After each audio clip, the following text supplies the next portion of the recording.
Marcela Álvarez, académica de la Benemérita Universidad Autónoma de Puebla. Cuéntenos, ¿qué es Hamas? Bueno, Hamas es el movimiento de resistencia islámica, es un movimiento de corte islamista que nace en la década de los 80 como respuesta a la ocupación israelí de los territorios palestinos, particularmente de la Franja de Gaza. Es un movimiento que de alguna forma fue alentado por el mismo Estado de Israel para dividir a los palestinos, porque en ese momento el movimiento más fuerte era el movimiento de Yasser Arafat, la OLP, la Organización para la Liberación de Palestina, que era un movimiento de corte secular. Entonces el gobierno israelí pues facilita, ¿no? que haya otros movimientos, sobre todo de corte islamista, porque era una forma de mantener a los palestinos divididos, no apoyando a Yasser Arafat y a la OLP. Pero el problema es que este movimiento de resistencia islámica, pues con el paso del tiempo fue creciendo, fue recibiendo más apoyo por parte de la población y se convierte en uno de los movimientos de la reivindicación de la resistencia palestina, pues sobre todo más a partir de la década del 2000 con la segunda intifada.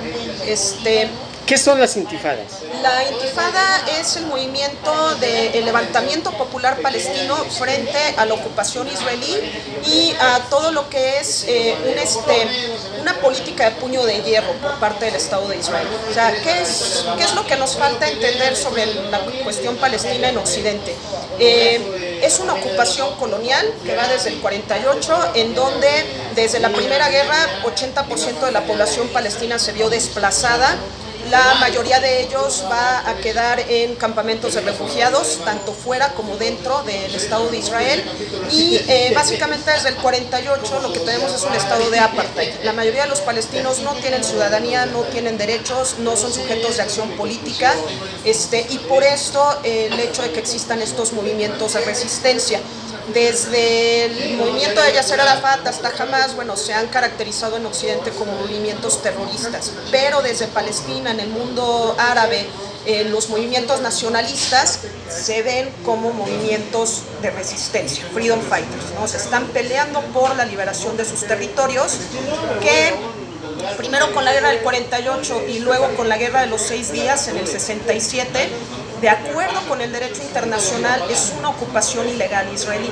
Es de lo que por lo general en Occidente no se habla, ¿no? De esta ocupación ilegal en donde, de acuerdo con las convenciones de Ginebra, el gobierno israelí tendría la obligación de respetar los derechos de estas personas, lo cual el gobierno de Israel no ha hecho. Entonces, pues gran parte del discurso ha sido: Israel tiene el derecho de defenderse cuando hay ataques por parte de estas organizaciones, pero lo que no se menciona es lo que hay detrás. ¿De dónde vienen los ataques de estas organizaciones? Vienen a partir de los encarcelamientos ilegales, el estado de apartheid, la población palestina que se encuentra en pobreza extrema, en crisis económica. Dentro del Estado de Israel se dan permisos de trabajo, pero en donde se les explota como mano de obra. Entonces, eso es parte de lo que hay detrás de ahorita este levantamiento popular, ¿no? Entonces, las intifadas es una primera etapa en la década de los 80, el primer levantamiento popular palestino en 1989, en donde la población palestina, mujeres, niños, ancianos, se levantan con palos y piedras a pelear en contra del ejército israelí. Es la primera vez que salen a la luz pública y lo que obliga a Israel a tener que empezar el proceso de paz. Cuando ya en Occidente empiezan a preguntarse, ¿qué tan mal tiene que estar la situación para que la población civil salga a enfrentarse con palos y piedras a los tanques israelíes? El proceso de paz, llevaron a cabo algunas negociaciones. En realidad Israel no se comprometió a grandes cosas, a lo poco que se comprometió no lo cumple por completo. Y en 2001, aproximadamente 2002, viene la segunda intifada, el segundo levantamiento, por la presencia de Ariel Sharon, un criminal de guerra, en la explanada de las mezquitas, haciendo campaña política, mientras esta explanada, en donde están las mezquitas, sobre todo la mezquita Al-Aqsa y la mezquita de Al-Quds, están bloqueadas para los palestinos. En este segundo levantamiento ya no nada más es una levantación civil, también hay un levantamiento por parte de los grupos armados. como Hamas, la yihad islámica, etcétera, ¿no? Entonces, después de este momento van a empezar los ataques de tipo, los ataques terroristas, pero de tipo suicida, ¿no? Esto es lo que motiva al Estado de Israel a construir el llamado muro de separación, supuestamente para proteger las poblaciones israelíes. En realidad este muro lo que ha hecho es dividir más a la población palestina, quitarles más de sus territorios, aislarlos detrás de estos grandes muros. Y bueno, Gaza, la franja de Gaza, en donde viven alrededor de un poco más de 2 millones de personas, se ha convertido en la prisión más grande del mundo. O el Esos 2 millones son palestinos. Palestinos, que además no todos los palestinos son musulmanes, hay palestinos judíos y hay palestinos cristianos. Entonces, por eso hablamos de además de una colonización, un intento de limpieza étnica, porque no es la cuestión religiosa, no son musulmanes contra judíos como pudiera parecer. Los palestinos cristianos y judíos también forman parte de esta separación. En el caso de Gaza, en el 2006 hubo elecciones para la Autoridad Nacional Palestina. Jamás decide dejar a un lado el discurso militar, concentrarse en la cuestión económica, la problemática palestina local, participar en las elecciones, ¿no? De forma, pues como marca, ¿no? el convenio entre Israel y la Autoridad Nacional Palestina. ¿Qué es lo que pasó en el 2006? No le dieron el reconocimiento al triunfo de Hamas. Naciones Unidas abogó porque eran elecciones limpias, transparentes, fue la voluntad democrática del pueblo palestino, no se habló de la guerra, se habló de los problemas sociales, pero aún así, como Hamas es catalogado como grupo terrorista en Israel, en Estados Unidos, en la Unión Europea, no se reconoce el triunfo de su elección a menos que ellos accedieran a aceptar, ¿no? Muchas de las imposiciones y las condiciones israelíes. Al Hamas no hacerlo, no solo no se les reconoce el triunfo electoral, sino que viene un bloqueo en contra de Gaza. Eso es lo que ha incrementado la pobreza y las problemáticas internas.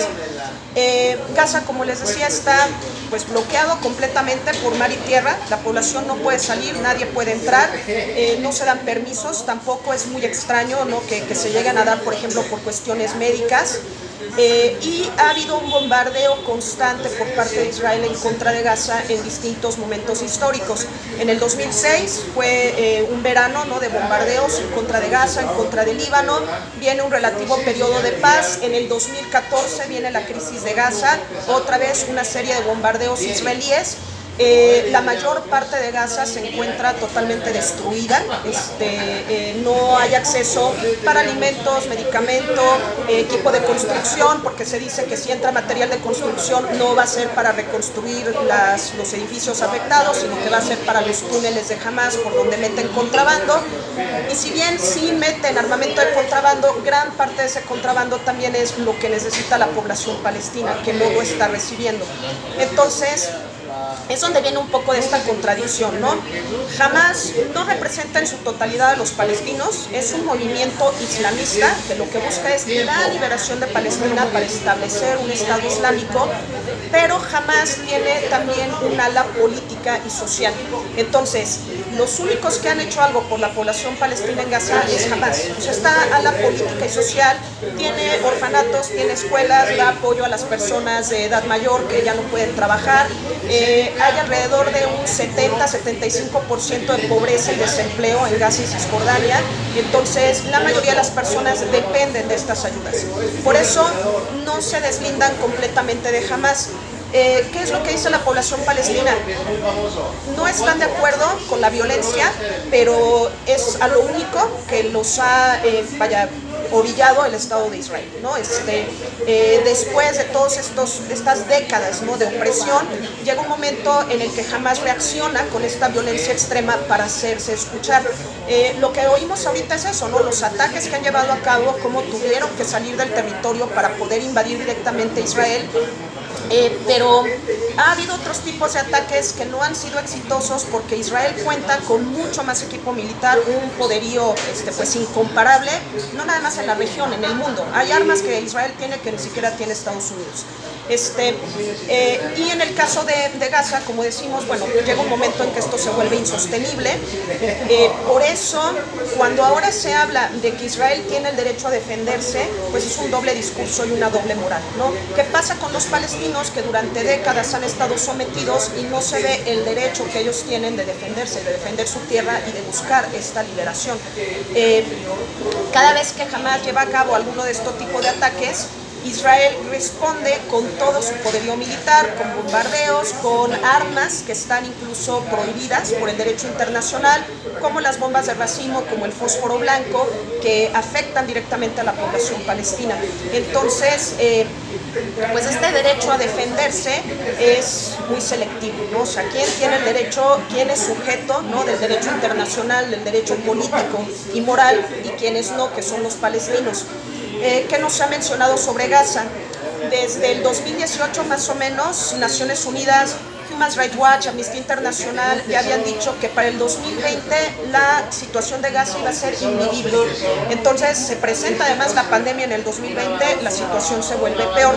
En Gaza solamente tienen 4 horas al día de electricidad, porque ya desde el 2014, con todos los bombardeos, se destruyeron instituciones, bueno, más bien instalaciones críticas de reciclado de agua, instalaciones de electricidad. El aeropuerto de Gaza también ya tiene muchos años que fue destruido. No tienen acceso al agua potable, no tienen acceso a alimentos, a medicamentos. Entonces, eso es parte de lo que ha hecho que la situación para Gaza sea desesperada. Por fin, en 2020, también Human Rights Watch ya reconoció y emitió un reporte en donde reconocen que lo que hay en Israel es un estado de apartheid. O sea, es un estado de apartheid en contra de los palestinos, en donde no tienen derechos, en donde no son sujetos de acción política. Y bueno, lo que estamos viendo ahorita es los resultados de eso, ¿no? El hartazgo palestino que se ve reflejado en estos movimientos pues armados, pero que pues lamentablemente lo que provocan es más muertes civiles, ¿no?